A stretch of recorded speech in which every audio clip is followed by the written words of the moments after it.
Hello வணக்கம் friends. Soya beans பயிர் செய்யறதுக்கு விதை போட்டுட்டு இருக்கோம். ஒரு அடி கேப் வச்சு போட்டுன்னு தெரியுதுங்களா?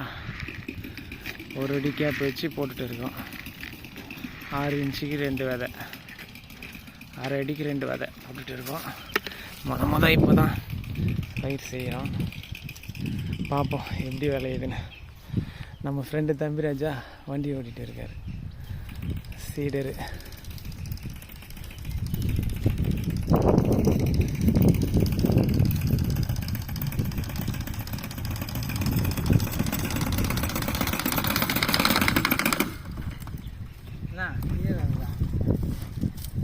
ஆமாம் தம்பிராஜ், நீ போகிறத வீடியோவில் தான் போட போகிறேன்.